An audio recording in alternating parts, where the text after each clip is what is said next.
مسجد حرام کی توسیع کے ادوار دور صحابہ رضی اللہ عنہ۔ تاریخ اسلام میں سب سے پہلے مسجد حرام کی توسیع 17 ہجری میں سیدنا عمر بن خطاب رضی اللہ عنہ نے کی، جو کہ 560 میٹر تھی۔ پھر 26 ہجری میں سیدنا عثمان غنی رضی اللہ عنہ نے 1710 میٹر کی توسیع کی۔ پھر 65 ہجری میں سیدنا عبداللہ بن زبیر رضی اللہ عنہ نے 3340 میٹر کی توسیع کی۔ ولید بن عبد المالک نے بھی 91 ہجری میں کچھ توسیع کی۔ دور صحابہ کے بعد کے ادوار دور عباسی بنو عباس کے دوسرے خلیفہ ابو جعفر منصور نے مسجد کی شامی اور مغربی جانب 5320 میٹر کی توسیع کی۔ اس کا دورانیہ محرم الحرام 137 ہجری سے ذوالحجہ 140 ہجری تک ہے۔ پھر ابو جعفر منصور کے بیٹے محمد مہدی عباسی نے مسجد کی بالائی، یمنی اور مغربی جانب 15020 میٹر کی توسیع کی۔ یہ 2 مرتبہ ہوئی، پہلی مرتبہ 160 ہجری جبکہ دوسری مرتبہ 167 ہجری میں، جس کا حکم اس نے 164 ہجری میں دیا تھا، اور اس کی تکمیل سے پہلے ہی وہ دار فانی سے کوچ کر گیا۔ یوں اس کی تکمیل بعد میں ہوئی۔ معتضد باللہ عباسی نے 1320 میٹر کی توسیع کی۔ مقتدر باللہ عباسی نے 306 ہجری میں 950 میٹر کی توسیع کی۔ معتضد باللہ عباسی کی توسیع 281 ہجری سے 284 ہجری میں ہوئی۔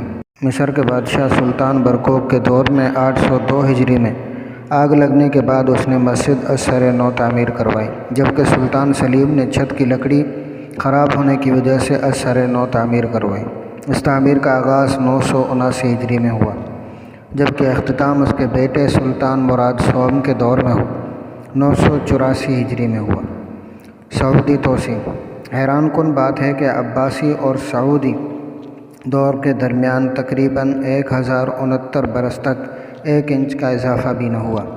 23 شعبان 1375 ہجری مطابق 5 اپریل 1956 کو سعود بن عبدالعزیز کے دور میں پہلی سعودی توسیع کا آغاز ہوا۔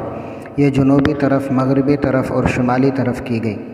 تہہ خانے بھی بنائے گئے۔ یہ توسیع تقریباً 10 سال تک جاری رہی۔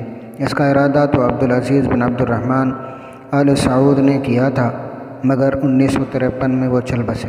یوں اس ارادے کو پایا تکمیل تک ان کے بیٹے نے پہنچایا۔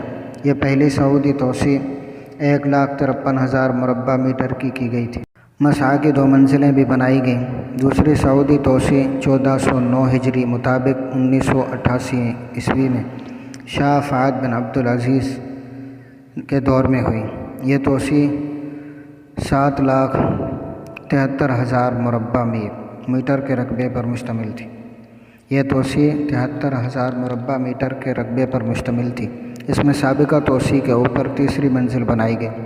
باب عبدالعزیز سے باب عمرہ تک 2 منزلہ عمارت اور تہہ خانے بنائے گئے۔ چھت کو ادائیگی نماز کے قابل بنایا گیا۔ علاوہ ازیں اس توسیع میں جنوبی اور مغربی جانب صحن وسیع کیا گیا۔ تیسرا سعودی توسیع کا مرحلہ تاحال جاری ہے۔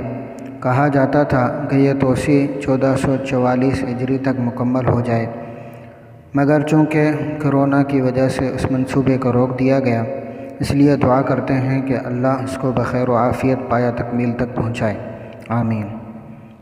مسجد حرام کی 4 دیواری بھی سب سے پہلے سیدنا عمر فاروق رضی اللہ عنہ نے بنائی تھی، جبکہ مسعی سعی کرنے کی جگہ کا فرش لگانے والے پہلے شخص شاہ عمر بن عبدالعزیز ہیں۔